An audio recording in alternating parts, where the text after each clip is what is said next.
Okay, let's go.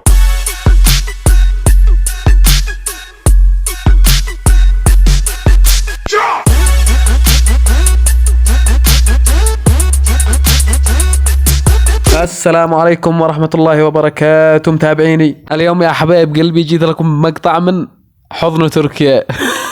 يا غوالي قلدني يلا التركيين بيزيدوا فيها. أمانة يا جماعة يبدو لكم فاتحة المسلسل بأشياء يعني أمانة يمسكوك مع المسلسل، فجأة تجيون قد دخلوا في الحاجات الشمال وما أدراكم ما الشمال يا غوالي. المهم تجلس لك يومين 3 أيام وانت بتتابع لك المسلسل ذي، فجأة تجيهم قد صاحب المسلسل قدوا في حضن واحدة يا باطل. بعدها أمانة يعجبوكم ما يختاروا الذي هم ناقص حنان. وبعدها اختاروا الأماكن الحساسة، يصيروا لكم مثلا في حديقة ولا علشان الجو يحلى.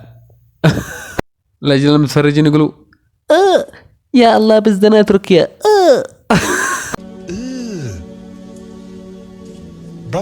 والمتفرج والله ما هو دارش مع امه، اهم شيء انه بيعين البضايع بس.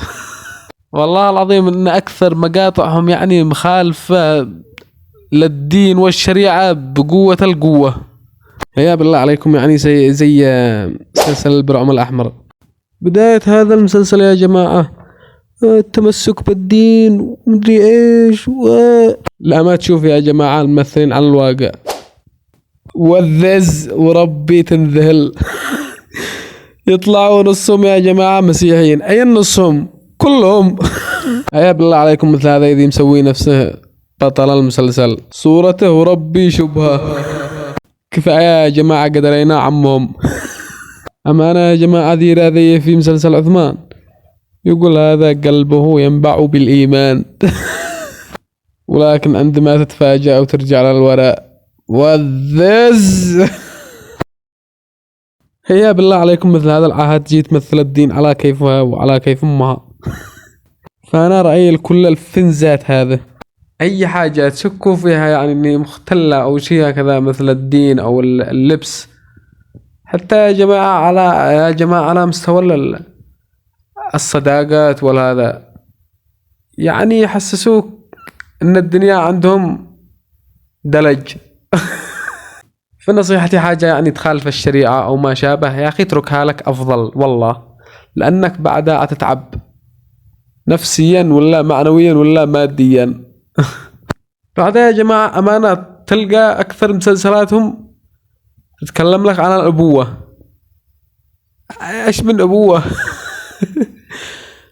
ما عبش لا عاد أم ولا أب. أمانة مثل مسلسل المشردون هذا وأخوتي ومدري إيش، يعني تحصل أكثر مسلسلاتهم ما عبش معاهم لا أم ولا أب. ما لكم. حتى على مستوى الأسماء المشردين المنهوبين المظلومين المقتولين. فنسأل الله الهداية يا جماعة. لحظة دقيقة، اشتركت بالقناة ولا عادك؟ هيشترك يا قلبي اشترك. فإن شاء الله يكون عجبكم المقطع، ولا تنسونا بالإعجاب والاشتراك ودعمونا من شان نستمر، ولا تنسوا آراءكم في التعليقات. وفي الختام صلوا على خير البشر. الله